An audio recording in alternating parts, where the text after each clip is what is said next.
اللهم صل على سيدنا محمد يا رب صل وسلم دائما أبدا على حبيبك. من شرور أنفسنا ومن سيئات أعمالنا من يهده الله فلا مضل له ومن يضلله فلا هادي له ونشهد أن لا إله إلا الله وحده لا شريك له ونشهد أن سيدنا وسندنا ومولانا محمدا عبده ورسوله صلى الله تعالى عليه وعلى آله وبارك وسلم تسليما كثيرا أما بعد فقد قال الله تبارك وتعالى في القرآن المجيد أعوذ بالله من الشيطان الرجيم بسم الله الرحمن الرحيم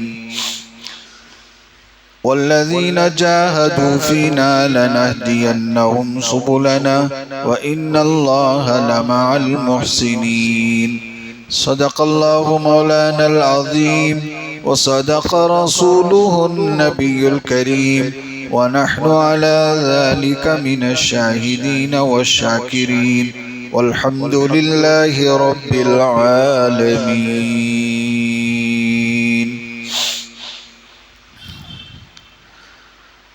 بزرگان محترم، حاضرین کرام، گزشتہ جمعہ جہاد سے متعلق چند باتیں عرض کی گئیں کہ جہاد کا مفہوم اور مطلب ہمارے اس ملک میں دوسری قوموں نے ایسا نکال لیا ہے جس سے لوگوں میں ایک ڈر، ایک خوف اور ایک دہشت طاری ہے. غیر تو غیر خود مسلمانوں میں بھی ایک ڈر یا خوف اس بات کا ہے کہ کہیں جہاد فرض نہ ہو جائے اور مسلمانوں کو قتل و قتال میں نکلنا نہ پڑے. حالانکہ پچھلی شریعتوں میں، پچھلی قوموں میں اللہ تبارک و تعالی نے جہاد فرض کیا. قرآن مجید میں اس کا ذکر فرمایا کہ حضرت موسیٰ علیہ السلام کے ساتھ جب سمندر پار کر کے اللہ نے اپنا وعدہ فرمایا تھا کہ تم حضرت موسیٰ کے ساتھ نکل پڑو، ہمارا وعدہ ہے کہ مسجد اقصی یا فلسطین تمہیں دوبارہ عطا فرمائیں گے. اس کے لیے اللہ تبارک و تعالیٰ کی طرف سے حکم تھا کہ اب تمہیں جہاد کرنا ہوگا. تو بنی اسرائیل اس وقت کے جو کمزور قسم کے لوگ تھے، جن کا ایمان مضبوط نہیں تھا، وہ جہاد کے لفظ سے ڈر گئے. تو جہاد سے، قتل و قتال سے ڈرنا انسان کی فطری چیز ہے. لیکن آج کے اس دور میں، خاص کر ہمارے اس ملک میں، جہاد کے لیے جو معنی لیا گیا، جو مطلب لیا گیا، اور اس لفظ سے جس طرح لوگوں کو ڈرایا گیا کہ ہر ایک جہاد سے ڈر رہا ہے، اور نئی اصطلاحات جسے گھر واپسی کا نام دیا، اسی طرح لو جہاد کا نام دیا کہ یہ غیر مسلم لڑکی کو پٹا لے، محبت کے جال میں پھنسا لے، اور اسے لو جہاد کہا. اس طرح جہاد کے لفظ کو اس ملک میں مس یوز اور غلط استعمال کیا گیا. اور خود مسلمانوں میں بھی بعض جماعتیں وہ ہیں جنہوں نے جہاد کا غلط معنی لیا. اپنی تحریک کو، اپنی محنت کو انہوں نے جہاد سے تعبیر کیا. حالانکہ جہاں تک لفظ جہاد کا مطلب ہے وہ بہت وسیع ہے، بہت اس کے اندر وسعت ہے کہ جہاد کا معنی صرف قتل و قتال نہیں ہے. جہاد کا معنی کسی تحریک کا نہیں ہے. جہاد کا معنی کوئی یہ کر لے کہ تبلیغ کو جہاد کہتے ہیں یا کسی تحریک کو یہ جہاد کہتے ہیں، یہ غلط بات ہے۔ قرآن مجید میں اللہ تبارک و تعالی نے کئی جگہوں میں جہاد کا ذکر فرمایا الگ الگ انداز سے۔ کہیں فرمایا جہاد فی سبیل اللہ، کہیں فرمایا جہاد فی اللہ۔ پچھلی جمعہ میں نے عرض کیا تھا کہ علماء کے یہاں یہ تفسیر ہے، علماء کی ان کا کہنا ہے کہ جہاں اللہ تبارک و تعالی نے جہاد فی اللہ کہا، وہاں مراد ہے دین کے لیے محنت کرنا، دین کے لیے مشقت اٹھانا، دین کے لیے جد و جہد کرنا۔ اور جہاں اللہ تبارک و تعالی نے جہاد فی سبیل اللہ کہا، وہاں مطلب ہے اللہ کے لیے قتل و قتال کرنا، جنگ کرنا، اللہ کے راستے میں نکل کر غزوے میں یا جنگ میں قتل و قتال کرنا۔ صرف یہ معنی لینا جہاد کا کہ ہاتھ میں ہتھیار لے لے، ہاتھ میں بندوق لے لے، ہاتھ میں تلوار لے لے، نیزہ خنجر لے لے، یہ مسلمانوں کا شیوا نہیں ہے۔ مسلمان کے لیے حکم یہ ہے کہ آدمی جہاد میں پہلے اپنا تن پیش کرے، اپنا من پیش کرے، اپنا سر پیش کرے۔ کہیں بھی اسلام میں یہ حکم نہیں دیا کہ اسلام میں سب سے پہلے دوسرے کا سر لے آئے، یہ حکم نہیں ہے۔ اسلام میں حکم ہے کہ پہلے تم اپنا سر پیش کرو، پہلے تم اپنی گردن پیش کرو۔ اسلام میں مطلوب ہے کہ مسلمان پہلے اپنے گردن کو جھکائے، یہی حکم ہے اللہ کا۔ اسلام کے جو بانی ہیں حضرت ابراہیم علیہ السلام، یہ ہمارے اسلام کے بانی ہیں۔ یہ اللہ تبارک و تعالی نے قرآن مجید میں اس کا ذکر فرمایا کہ یہ تمہارے باپ ابراہیم کا دین ہے۔ ہوا سماکم المسلمین، اسی نے تمہیں مسلمان نام رکھا، اور وہ اسلام اور مسلمانوں کے جد امجد اور پہلے باپ ہیں۔ اللہ تعالیٰ نے ان کو حکم دیا اذ قال له ربه اسلم، جب ابراہیم سے ان کے رب نے کہا ابراہیم اپنی گردن پیش کرو، اپنا سر جھکاؤ، خدا کے آگے اطاعت کا سر جھکاؤ، ہم جو حکم کریں اس کو مانو۔ تو سب سے پہلے حضرت ابراہیم علیہ السلام نے فرمایا اسلمت لرب العالمین، کہ میں سارے جہانوں کے پروردگار اور رب اور خدا کے آگے اپنا سر جھکاتا ہوں۔ تو اسلام میں جہاد سے مطلوب ہے کہ پہلے مسلمان اپنا سر پیش کرے، اپنے سر کو جھکائے، اپنی گردن کو جھکائے، یہ پہلا جہاد ہے۔ جہاد سے یہی مطلب ہے کہ پہلے مسلمان اپنا تن پیش کرے، اپنا من پیش کرے، اپنا سر پیش کرے، اپنی گردن پیش کرے۔ اگر کوئی مسلمان اپنا تن پیش کرنے کے لیے تیار نہیں، اپنی گردن جھکانے کے لیے تیار نہیں، اپنی جد و جہد کے لیے خود کو پیش کرنے تیار نہیں، اور کھڑا ہو جائے تلوار لے کے، ہتھیار لے کے، اسے جہاد نہیں کہا جائے گا، اسے فساد کہا جائے گا کہ یہ فساد ہے جہاد کے نام پر۔ یہ اسلام کی حفاظت کے لیے نہیں نکلا ہے، یہ اسلام کے اور بگاڑنے کے لیے نکلا ہے۔ اسلام کا مفہوم، اسلام کا مطلب اور اسلام میں جو جہاد کا مفہوم ہے وہ اس نے ٹھیک سے نہیں سمجھا ہے۔ جہاد کا اولین مقصد یہ ہے کہ آدمی سب سے پہلے اپنی گردن جھکائے، اپنی گردن پیش کرے، خدا کے سارے احکامات کے آگے خود کو جھکائے، اپنی خواہش، اپنی پسند یا اپنی چاہت کچھ نہیں ہے، میری چاہت، میری خواہش وہی ہے جو خدا کی ہے، جو اللہ کی ہے۔ یہ سب سے بڑا جہاد ہے۔ اللہ کے نبی صلی اللہ علیہ وسلم سے یہی پوچھا گیا تھا یا رسول اللہ ای الجہاد افضل، کون سا جہاد افضل ہے؟ تو آپ صلی اللہ علیہ وآلہ وسلم نے فرمایا کہ سب سے پہلا جہاد اور سب سے افضل جہاد یہ ہے کہ آدمی اپنے نفس کو کچلے، اپنے نفس کو دبائے، اپنے نفس کے خلاف کام کرے، نفس کو مشقت میں ڈالے، نفس کو آرام مت دے۔ آدمی سمجھتا ہے کہ میں اپنے جسم کو آرام دے رہا ہوں، وہ اپنے جسم کو آرام نہیں دے رہا ہے، وہ اپنے نفس کو آرام دے رہا ہے، نفس۔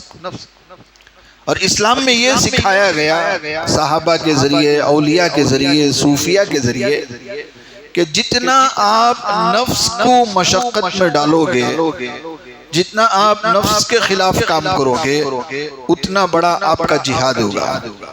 یہ مجاہدہ ہے، اسے مجاہدہ کہتے ہیں۔ جب تک آدمی اپنے نفس کو، اپنے تن کو، اپنے اس جسم کو جو کھا پی کے پل کے اتنا بڑا ہوا ہے، یہ اتنا کاہل اور اتنا سست ہو گیا ہے کہ اب نماز کے لیے، اللہ کی عبادت کے لیے کھڑا ہونے تیار نہیں ہے، یہ اتنا مست ہو گیا ہے۔ اب کیا کرو، اس کو سزا دو۔ ہمارے صوفیاء کی یہی تربیت ہے کہ جو نفس کھا پی کے بڑا ہو گیا ہے، موٹا ہو گیا ہے، تازہ ہو گیا ہے، یا اس کے اندر چربی زیادہ ہو گئی ہے، یا مستی زیادہ ہو گئی ہے، اس کو کیا کرو، سزا دو۔ اچھا، نفس کو کیا سزا دینا ہے؟ نفس کو آپ مار نہیں سکتے، پیٹ نہیں سکتے، نفس کو آپ کان پکڑ کے بٹھا نہیں سکتے، یہ نفس اندر کی چیز ہے۔ نفس کی سب سے بڑی سزا کیا ہے کہ وہ کام کرو جو نفس کو پسند نہیں ہے، نفس کرنے کے لیے تیار نہیں۔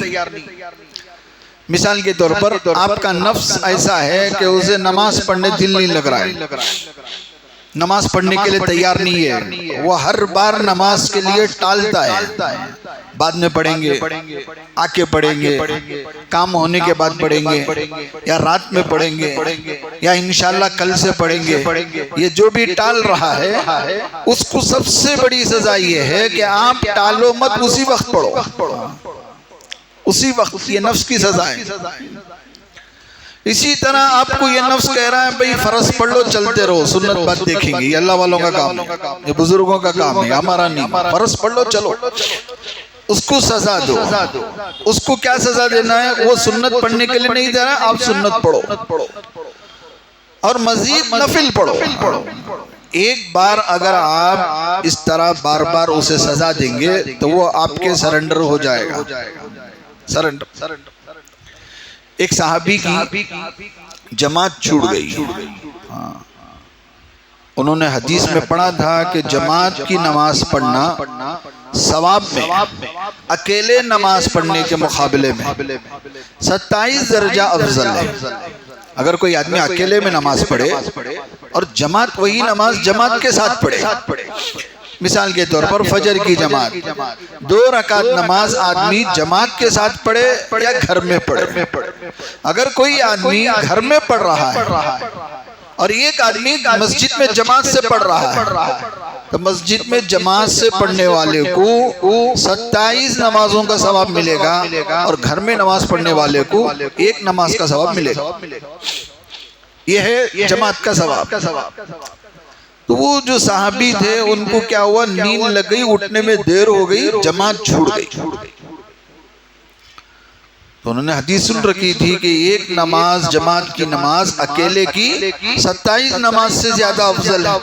تو انہوں نے کیا کیا، اس نماز کو 27 مرتبہ دہرایا تاکہ مجھے 27 نمازوں کا ثواب ملے، اور آکے حضور اکرم صلی اللہ علیہ وسلم کو بتایا کہ یا رسول اللہ صلی اللہ علیہ وسلم، یہ میری جماعت کی نماز چھوٹ گئی تھی، اور میں نے آپ سے یہ بات سنی تھی کہ اکیلے نماز پڑھنے والے کا ثواب 27 گنا زیادہ ہے، جماعت سے پڑھنے والے آدمی کو ثواب ملتا ہے اکیلے پڑھنے والے کے مقابلے میں۔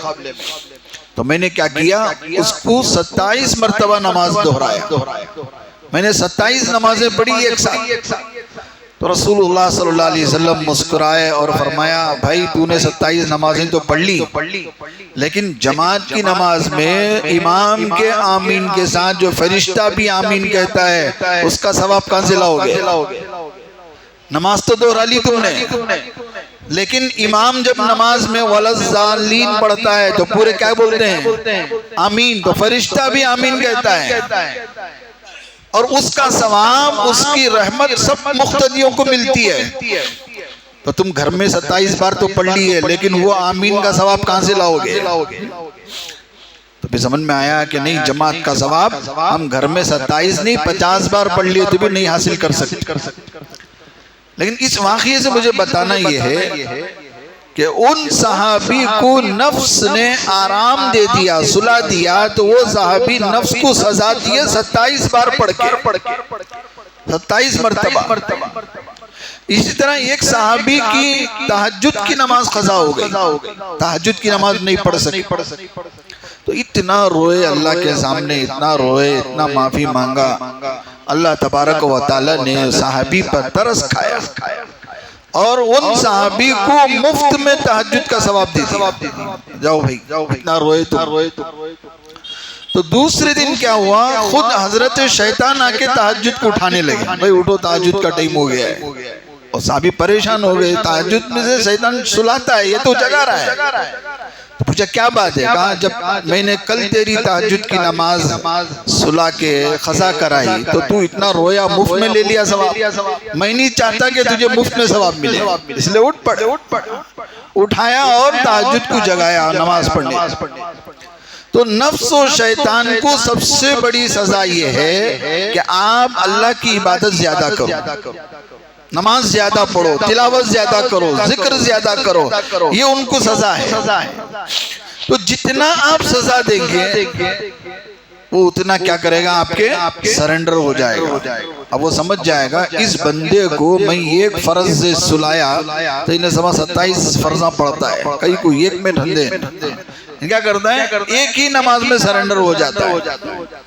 آپ سنت کے ساتھ نفل بھی پڑھیں گے، ہرگز نفس کی بات نہیں مانیں گے، تو آئندہ کبھی بھی آپ کو سنت سے نہیں روکے گا، فرض سے نہیں روکے گا. یہی حکمت ہے حدیث میں. اللہ کے نبی صلی اللہ علیہ وسلم نے فرمایا جو بندہ نفل نمازوں کا اہتمام کرتا ہے اس کی کبھی بھی سنت نہیں چھوٹے گی، اور جو بندہ سنت نمازوں کا اہتمام کرتا ہے اس کی فرض نماز کبھی بھی نہیں چھوٹے گی. جو جتنا بندہ نفل چھوڑتا جائے گا اس کی سنتیں چھوٹیں گی، اور جتنی نمازیں سنتیں چھوٹنا شروع ہوگی دھیرے دھیرے کیا ہوگا، فرض بھی چھوٹے گا، فرض نمازیں بھی چھوٹنا شروع ہو جائے. تو یہ تربیت ہے، یہ پریکٹیکلی نبی کریم صلی اللہ علیہ وسلم نے امت کو اس میں ڈالا ہے کہ آپ نفلیں پڑھو، سنتیں پڑھو، تاکہ نفل پڑھنے سے سنتیں سیف ہو جائیں گی اور سنتیں پڑھنے سے فرائض سیف ہو جائیں گی. آپ پابندی کے ساتھ فرائض پڑھنے والے بنیں گے. کیوں؟ آپ نفس کو زیادہ مشقت میں ڈال رہے ہیں. اب نفس کیا ہوتا ہے، کام چور ہوتا ہے. جتنا زیادہ کام دو گے وہ کم سے کم کام میں آپ کے سرنڈر ہو جائے گا. آپ چاہتے ہیں فرض نہیں چھوٹنا ہے تو سنتوں کا اہتمام کرو. آپ چاہتے ہیں سنتیں نہیں چھوٹنا ہے تو نفلوں کا اہتمام کرو. تو وہ کیا کرے گا، نفل میں آگے پیچھے کرے گا، سنت میں کمپرومائز ہو جائے گا. نہیں بات تو سنت پڑھ لے. اگر سنت کی کوئی پابندی کر رہا ہے تو سنت میں کمی پیشی بھی ہو گئی تو وہ فرض میں سرنڈر ہو جائے گا. فرض میں کوئی آدمی چھیڑ چھاڑ نفس نہیں کرے گا. تو یہ نسخہ ہے، یہ علاج ہے کہ آدمی فرض نمازوں کا کیسے پابند بنے، سنت نمازوں کا کیسے پابند بنے. تو آسان ہے کہ آپ نفس و شیطان سے پریشان ہیں تو آپ اس کا علاج یہی ہے کہ آپ نفس و شیطان کو مشقت میں ڈالو، اور یہ مشقت میں ڈالنا ہی مجاہدہ ہے اور جہاد ہے. اور یہ ہر مسلمان کو پوری زندگی اس کے ساتھ لگی رہتی ہے. زندگی بھر آدمی اپنے نفس و شیطان سے لڑتا رہتا ہے. نفس کا کیا کام ہے، شیطان کا کیا کام ہے؟ آدمی کے دل میں خیالات لانا. کوئی آدمی یہاں جتنے بیٹھے ہوئے ہیں یا جتنے بھی زندے ہیں، کوئی آدمی یہ نہیں بول سکتا کہ مجھے کوئی خیالات نہیں آتے. خیالات تو آتے رہتے. آدمی کسی نہ کسی خیالات میں ڈوبا رہتا ہے، چاہے وہ بیدار ہو چاہے نیند میں ہو. اگر نیند میں زیادہ آدمی ڈوب گیا غرق ہو گیا تو اسے خواب آنے لگتے ہیں. یہ خواب بھی کیا ہے؟ خیالات ہیں. نیند میں آئے یا حالت بیداری میں آئے آدمی خیالات میں ڈوبا رہتا ہے. اللہ کے نبی صلی اللہ علیہ وآلہ وسلم نے فرمایا ان خیالات کو صحیح رخ میں لاؤ. ایک ہوتا ہے خیالات کا آ جانا اور ایک ہوتا ہے خیالات کا خود لانا. آپ خود خیالات لاؤ. آپ بجائیں خود بخود آنے والے خیالات میں ڈوبنے کے آپ اپنے خیالات کو اللہ کے دھیان کی طرف موڑو. اللہ کی نعمتوں کو یاد کرو. اللہ کے احسانات کو یاد کرو. اللہ کے انعامات کو یاد کرو. اللہ کے ناموں کو یاد کرو. اللہ کی قدرت کو یاد کرو. اللہ کے نشانیوں کو یاد کرو. اللہ تعالیٰ کے ناموں کو یاد کرو اور ان خیالات کو اپنے اندر لاؤ. تو جب آپ لائیں گے تو آنے والے خیالات کیا ہو جائیں گے؟ بند ہو جائیں گے. تو اس سے کیا ہوگا؟ خدا کا دھیان نصیب ہوگا. خدا کا خیال آئے گا.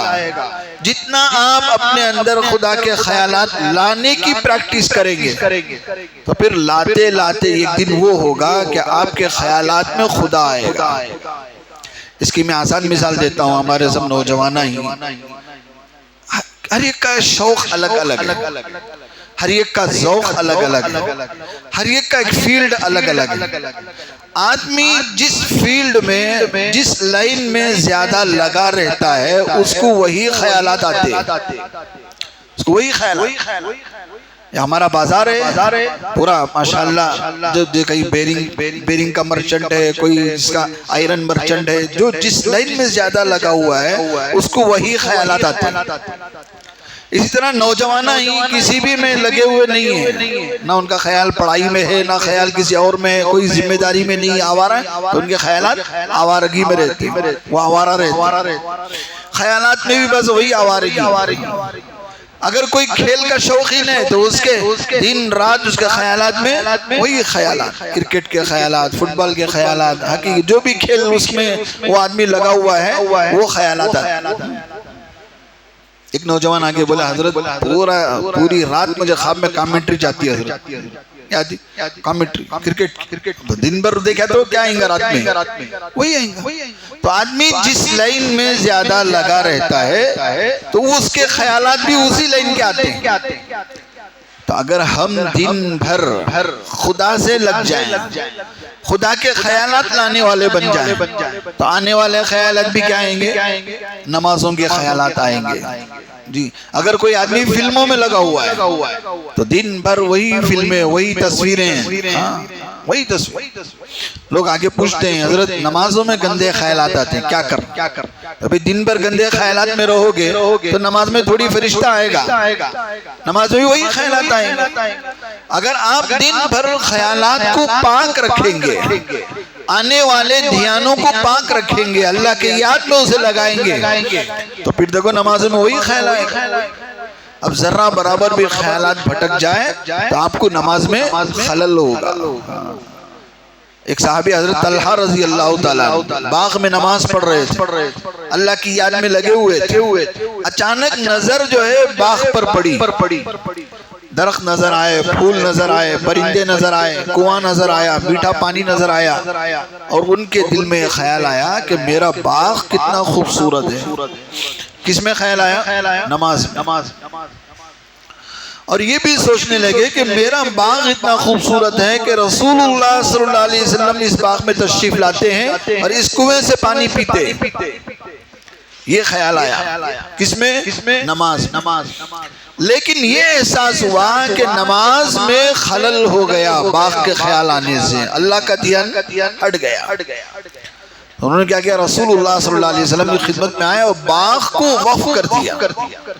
رسول اللہ یہ صدقہ ہے آپ, مجھے یہ باغ نہیں چاہیے, یہ باغ مجھے نماز میں خلل پیدا کر رہا ہے. پوری نماز میں خدا کا دھیان ہے, بس کسی ایک جگہ باغ کا خیال آیا تو کیا کر دیا؟ اللہ کے راستے میں وقف کر دیا. اب میرا اور آپ کا خیال بولو, پوری نماز میں خیال کہاں ہے؟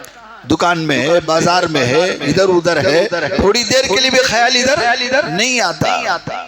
پوری نماز میں پورا خیال صحابی رسول کا اللہ کا ہے، ذرا خلل ہوا تو وقف کر دیا، اور ہمارا پوری نماز رکعت باندھنے سے لے کر سلام پھیرنے تک سب دکان کے خیالات، بازار کے خیالات، گھومنے پھرنے. آدمی نماز میں پوری دنیا کو جاکا جاتا ہے، ویزا لینے کی ضرورت نہیں، ٹکٹ بک کرنے کی ضرورت نہیں، پورا فری. ٹور پیکج کہاں ہے؟ 4 رکعت نماز میں. ٹور پیکج کنگا جانا، کشمیر جانا جا کے آؤ، لندن جانا جا کے آؤ، امریکہ جانا جا کے آؤ، جا کے آنا کہاں ہے؟ نماز میں. سلام پھیرے بعد سے خیال آتا نہیں میں موتی نگر میں چھوں، بیرنگ بازار میں ہوں. رکعت باندھنے تک کہاں ہے؟ امریکہ میں، لندن میں، پتہ نہیں کہاں ہے. سلام پھیرے بعد یہاں چھوں نہ بیرنگ بازار میں چھوں. یہ نماز. اور آپ نے تو ماشاءاللہ کئی بار سنا ہوگا ایک امام صاحب 3 رکعت میں بیٹھ گئے تو ایک آدمی کھڑا ہوا، نہیں حضرت آپ کے 3 رکعت ہوئے، 4 رکعت نہیں ہوئے. بھلا اتنا کانفیڈنس سے کیوں بولتا ہے؟ بولا میری 4 دکانیں ہیں، ایک رکعت میں ایک دکان کا حساب ہوتا ہے، اب یہاں 3 دکان کا ہی حساب ہوا ہے تو ایک دکان کا حساب باقی ہے، تو سمجھا ایک رکعت باقی ہے. یہ حالت ہے ہماری نمازوں کا. تو صحابی رسول نے ذرہ خلل ہوا تو وقف کر دیا. تو نمازوں میں دھیان لانا ہے تو دن بھر کا دھیان، دن بھر کے خیالات اللہ کی طرف موڑو، اللہ کی یاد کی طرف موڑو. یہ تربیت ہے اور اسی کو مجاہدہ کہتے ہیں، اور یہ افضل جہاد ہے کہ آپ نفس و شیطان سے لڑو. نفس و شیطان سے یہ پہلا مجاہدہ، پہلا جہاد ہے کہ آپ نفس و شیطان سے لڑو. ہماری زندگی میں سب سے بڑا مجاہدہ یہی ہے کہ آدمی عمل صالح اپنے اندر پیدا کرے.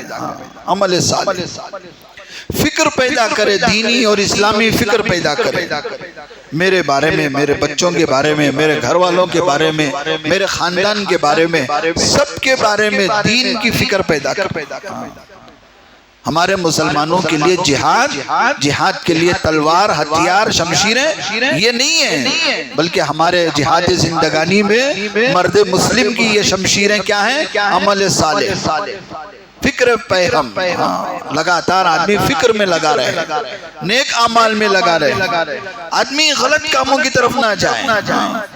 آدمی دن بھر غلط کاموں میں پڑا ہوا ہے اور خواب دیکھ رہا ہے اسلام کا بول بالا ہو، اللہ مجھے جنت دے دے، اللہ میری بخشش کر دے، اللہ مجھے جنت دے دے. یہ کیا ہے؟ جیسے ہمیں محاورہ بولتے ہیں بلی کے خوابوں میں چچڑے ہیں. یہی ہم اسی چچڑوں میں لگے ہوئے ہیں. امید اللہ معاف کر اللہ، اللہ غفور الرحیم ہے. نہیں، صرف اللہ کا نام، اللہ کی صفت غفور الرحیم نہیں ہے، وہ شدید العقاب بھی ہے، شدید العذاب بھی ہے. وہ عذاب دینے آیا بڑا سخت عذاب دیتا ہے، پکڑنے میں آیا تو بڑی سخت پکڑ میں دیتا ہے. سمجھ میں نہیں آتا کہ میں عذاب میں ہوں کہ آرام میں ہوں، سمجھ میں نہیں آتا. نعمتوں کے اوپر نعمتیں مل رہی ہیں، انہیں سمجھ رہا ہے اللہ نعمتیں دنیا میں کھل لیا. اللہ نعمتیں دے کر بھی کبھی کیا کرتے ہیں؟ پکڑ میں لاتے ہیں. شدید العقاب. مال آ گیا، دولت آ گئی تو بندہ خوش، اللہ بھی خوش ہے میرے سے، اس لیے تو اتنا دے رہا ہے. آپ کو جتنا دے رہا ہے اس سے 10 گنا زیادہ، 100 گنا زیادہ کافروں کو دے رہا ہے. تو کیا اللہ ان سے بھی راضی ہے؟ نہیں. کتنے لوگ آج تاجر، بیپاری غیروں میں آج ہیں، 1 گھنٹے کی آمدنی 1,50,000 سے زیادہ ہے. اللہ ان کو مال دے رہا ہے. 1 گھنٹے کی آمدنی، 1 دن کی نہیں بول رہا ہوں. کتنے لوگ ہیں 1 گھنٹے کی آمدنی 50,000 سے 1,00,000 تک، تو 24 گھنٹے کی کتنی ہے؟ مہینے کی کتنی ہے؟ تو کیا اس کا مطلب یہ ہے کہ اللہ ان سے خوش ہے، اللہ ان سے راضی ہے؟ یہ مطلب نہیں ہے. اللہ تبارک و تعالیٰ کبھی دے کر پکڑتے ہیں اور کبھی کسی کو نہیں دیا، تو اس کا مطلب یہ نہیں کہ اللہ اسے ناراض ہے. حضرت بلال کے پاس کچھ نہیں تھا. حضرت رسول اللہ صلی اللہ علیہ وآلہ وسلم رمضان میں عید کی نماز کے لیے جا رہے ہیں، گھر والے عید میں پکانے کے لیے کچھ پوچھ رہے ہیں. رسول اللہ صلی اللہ علیہ وسلم نے فرمایا میرے پاس تمہیں عید کا خرچہ دینے کے لیے کچھ بھی نہیں ہے. تو کیا ان کے پاس کچھ بھی نہیں ہے تو اللہ ان سے ناراض ہے؟ اللہ کے لیے سب سے زیادہ اس کائنات میں کوئی محبوب ہے تو وہ رسول اللہ صلی اللہ علیہ وآلہ وسلم. تو کسی کے پاس کچھ بھی نہیں ہے تو اس کا مطلب یہ نہیں اللہ ناراض ہے، یا کسی کے پاس سب کچھ ہے اس کا مطلب یہ نہیں کہ اللہ اس سے خوش ہے. یہ اللہ کی حکمت ہے. ہم اللہ کی حکمت کو زیادہ یعنی خروجنے کی کوشش نہیں کر سکتے. وہ اللہ کی حکمت ہے، اسے اس کی مرضی ہے، وہ جسے چاہے دے دے، جسے چاہے نہ دے. کسی کے دینے اور نہ دینے سے کوئی مسئلہ نہیں ہے، بس مسئلہ یہاں ہے کہ اللہ کس سے ناراض ہے، کس سے راضی ہے. یہ مسئلہ بس اتنا دیکھنا ہے کہ اللہ مجھ سے راضی ہے کہ نہیں ہے. اگر یہ دیکھنا ہے کہ اللہ مجھ سے راضی ہے یا نہیں ہے تو آسان نسخہ ہے کہ پہلے یہ دیکھ لو کہ مجھے نمازوں کی توفیق مل رہی ہے کہ نہیں مل رہی ہے، قرآن پڑھنے کی توفیق مل رہی ہے کہ نہیں مل رہی ہے. روزانہ صبح ہوتے ہی لوگ فون اٹھاتے ہیں، فیس بک کھولتے ہیں، واٹس ایپ کھولتے ہیں، پورا انسٹاگرام کھولتے ہیں، سب کھولتے ہیں، لیکن قرآن نہیں کھولتے. تو کیا مطلب ہے؟ بھی اللہ اس بندے سے خوش نہیں ہے، کیوں سب کھولنے موقع مل رہا ہے، قرآن کھولنے کا موقع نہیں مل رہا ہے. اب انہیں بولتا ہے قرآن پڑھنے نہیں آتا حضرت. میں پوچھتا ہوں سب کو فون چلانے آتا ہے؟ گھر میں چھوٹے سے لے کو بڑے تک 1.5 سال کے بچے تک ہاتھ میں قرآن، یہ موبائل. 60-70 سال کے بوڑھے جن کے زمانے میں فونش نہیں تھا، اب انہوں بھی چلا رہے ہیں، مرد بھی چلا رہے ہیں، عورتیں بھی چلا رہے ہیں. کیا انہوں سب کون سے یونیورسٹی میں سکھ کر آئے، کون سے کالج میں سکھ کر آئے فون چلانے؟ چلا رہے نہیں چلا رہے، آ رہے ہیں. فون چلانے خود بخود آ جاتا ہے، قرآن پڑھنے نہیں آتا. قرآن پڑھنے نہیں آتا، میں کیا پڑھوں؟ جب فون چلانے نہیں آتا تب بھی آپ فون چلا رہے ہیں تو قرآن پڑھنے نہیں آ رہا بول کے بہانہ کرنا یہ کیا ہے؟ یہ اللہ کی رحمت سے دوری ہے. آپ اللہ کے رحمت کے قریب نہیں آنا چاہ رہے. اس لیے اگر ہم دیکھیں ہماری زندگی میں قرآن کھولنے کی توفیق مل رہی ہے، اللہ کا نام لینے کی توفیق مل رہی ہے، تو سمجھو کہ اللہ تبارک و تعالی راضی ہے. اگر تکلیف میں بھی خدا کا نام یاد نہیں آ رہا ہے، ٹھوکر لگی اماں جی کا رہا ہے، اللہ جی نہیں بول رہا ہے. سر میں مار لگا، گردن میں کوئی کچھ چیز گری، اچانک حادثہ ہوا، اللہ نہیں بول رہا، اماں بول رہا. تو کیا ہے؟ اللہ راضی نہیں ہے. اس کے زبان سے اللہ کا نام نہیں آ رہا ہے، تکلیف میں بھی نہیں آ رہا ہے، تو بولو خوشی میں کیا آئیں گا؟ اس لیے ہر حال میں بندے کے زبان سے، بندے کے خیالات میں اللہ اللہ آ جائے. یہ ہے محنت، اسی کو مجاہدہ، اسی کو جہاد کے. یہ سب سے بڑا جہاد، افضل جہاد ہے کہ آدمی ڈرنا نہیں ہے. موت تو سب کو آنی ہے، ایک دن تو مر کے جانا ہی ہے. اللہ جہاد سے مسلمان ڈرتا ہی نہیں. کیوں؟ اسے یقین ہے کہ مرنا ہے. جہاد سے کون ڈرتا ہے؟ یہودی ڈرتے ہیں. اللہ نے قرآن مجید میں فرمایا. یہ لوگ دعویٰ کر رہے ہیں کہ یہودی کہ ان کو اللہ سے محبت ہے. اگر یہ لوگ اللہ سے محبت کرنے میں سچے ہیں، رسول اللہ ان سے کہو کہ موت کی تمنا کریں، شہادت کی تمنا کریں. قرآن کہہ رہا ہے وَلَن يَتَمَنَّوْنَهُ أَبَدًا بِمَا قَدَّمَتْ أَيْدِيهِمْ. یہ یہودی اتنے بزدل ہیں اور اتنے چالباز مکار ہیں کہ کبھی بھی شہادت کی تمنا نہیں کریں گے. ان کو موت سے ڈر ہے. یعنی سب سے بڑی بے وقوفی حماقت یہ ہے کہ جس کا آنا یقینی ہو اور اس سے ڈرے. موت آنا یقینی ہے. خدا کے انکار کرنے والے دنیا میں موجود ہیں لیکن موت کا انکار کرنے والا کوئی نہیں ہے. لیکن ڈرنا کس بات؟ لیکن جب مسلمان کو اس بات کا یقین ہے کہ مجھے مرنا ہی ہے اور کسی بھی حالت میں موت آ سکتی ہے، تو تمنا کرے کہ یا اللہ مجھے موت شہادت کی ملے، مجھے موت اللہ کے راستے کی ملے. تو مسئلہ مرنے کٹنے کا نہیں ہے، مرنا یہ جینے کا مسئلہ ہے. مرنا کٹنا تو ہے ایک دن انشاءاللہ، لیکن سب سے بڑا سوال میرے اور آپ کے زندگی گزارنے کا ہے کہ میں مسلمان بن کے جینا ہے یا غیر بن کے جینا ہے، اللہ کا بندہ بن کے جینا ہے یا غیر کا بندہ بن کے جینا ہے. مسئلہ تو مرنے کا نہیں، جینے کا ہے کہ آپ کیسے جی رہے ہیں. آپ کی زندگی کہاں گزر رہی ہے، کیسے گزر رہی ہے، یہ سوال ہوگا اللہ کیا۔ کب مرے، کیسے مرے، اس کا سوال بالکل نہیں ہے قیامت کے دن۔ سوال کس بات کا ہے؟ زندگی کیسے گزاری، جوانی کیسے گزاری، سوال ہی ہے۔ دنیا میں ہم نے جو نعمتیں دی ان کا استعمال کیسے کیا، مال کہاں سے کمایا، کہاں خرچ کیا، علم اللہ نے دیا تو اس پر کیا عمل کیا، جوانی کہاں خرچ کی، زندگی کہاں پوری کی۔ سوال تو یہ جینے کا ہے، مرنے کا نہیں۔ موت آئے گی، سب کو مر کے جانا ہے، لیکن سوال ہے زندگی گزارنے کا۔ تو زندگی کیسے گزارے؟ تو آدمی جیتے جیتے آدمی ہمیشہ اپنے نفس و شیطان سے لڑتا رہتا ہے، کوشش کرتا رہتا ہے کہ بس میرا من میرا تن اللہ کے راستے میں قربان ہو جائے۔ تو ایک بار سانس رک کے مر جانے کا نام جہاد نہیں۔ جیتے جیتے ہم ایسی زندگی گزارے ہیں کہ ہم اللہ سے راضی ہو جائیں، اللہ ہم سے راضی ہو جائے۔ اس لیے کہ زندگی گزارنے کا طریقہ ہی یہ چیز ہے کہ آپ جیسے جیو گے ویسے مرو گے۔ آپ جس راستے سے زندگی گزار رہے ہیں موت اسی راستے میں آئے گی۔ یہی اللہ کے نبی صلی اللہ علیہ وسلم نے فرمایا تموتن کما تعیشو، کہ تمہاری موت اسی حالت میں آئے گی جس حالت میں تم زندگی گزارو گے۔ اللہ اللہ کرتے زندگی گزارو گے تو اللہ اللہ کرتے موت آئے گی۔ آپ دنیا بگتے بگتے زندگی گزار رہے ہیں اور تمنا کر رہے ہیں کہ موت کے وقت کلمہ نصیب ہو جائے، یہ خواب ہے، خیال ہے، ہونے کا نہیں۔ اگر آپ چاہتے ہیں کہ مرتے وقت بھی اللہ اللہ ہو، کلمہ ہو زبان میں، تو زندگی میں کلمہ لاؤ، جیتے جی زبان پہ وہ کلمہ اللہ اللہ لاؤ، نفس و شیطان کو کچلو، اس کے خلاف زندگی گزارو، تو پھر دیکھو مرتے وقت کلمہ نصیب ہوگا۔ حضرت صحابہ رضوان اللہ تعالی علیہ مجمعین کی تربیت حضرت رسول کریم صلی اللہ علیہ وآلہ وسلم نے اسی انداز سے فرمایا کہ ذرا خیال دنیا کی طرف پھرتا تو آپ اللہ کی طرف متوجہ کرو، اللہ کی طرف۔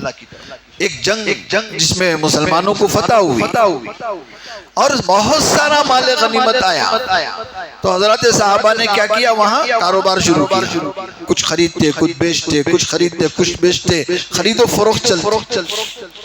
حضرت ایک صحابی نے رسول اللہ صلی اللہ علیہ وسلم کی خدمت میں آ کے عرض کیا، یا رسول اللہ صلی اللہ علیہ وآلہ وسلم، آج کی اس تجارت میں میں نے بہت زیادہ نفع کمایا ہے، بہت زیادہ نفع کمایا۔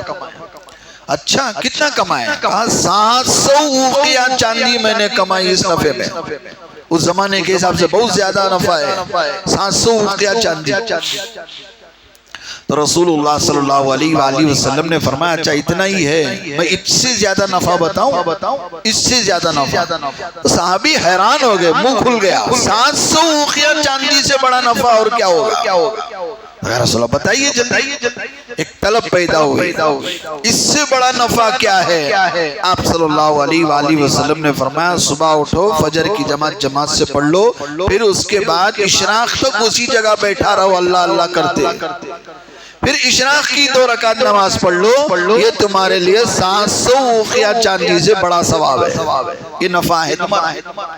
تو صحابی سمجھ لیں یہ تو بہت بڑا نفع ہے، سستا سودا ہے کہ محنت مشقت کچھ نہیں، فجر کی نماز پڑھ لینا ہے، بس 1-8 گھنٹہ بیٹھنا ہے، پھر عشاء کی نماز پڑھ لینا ہے، اور کتنا نفع؟ 700 اوقیہ چاندی سے زیادہ نفع۔ اور وہ جو 700 اوقیہ چاندی ان کو نفع میں آئے تھے، صبح سے لے کر شام تک کے کاروبار میں آئے تھے، پورا دن لگا اس میں۔ اور رسول اللہ صلی اللہ علیہ وسلم نے فرمایا یہ نفع کوئی نفع نہیں ہے، حقیقی نفع یہ ہے جو میں بتا رہا ہوں کہ فجر کی نماز پڑھ لو، اسی جگہ بیٹھے رہو اللہ اللہ کرتے، پھر اشراق کی نماز پڑھ کے نکلو، یہ تمہارے لیے 700 اوقیہ چاندی سے زیادہ ثواب ہے۔ حضرت فاطمہ رضی اللہ تعالیٰ عنہ خدمت میں آئی، یا رسول اللہ میں اکیلی ہوں، کام پورا میں اکیلی کرتی ہوں، کوئی نوکرانی نہیں ہے، کوئی کام والی نہیں ہے، میں پریشان ہوں، میرے لیے خادمہ دے دیں۔ تو رسول اللہ صلی اللہ علیہ وسلم نے فرمایا خادمہ سے بہتر چیز دیتا ہوں، لے کر جاؤ۔ کہا ضرور دیجئے، خادمہ سے بہتر کیا ہے؟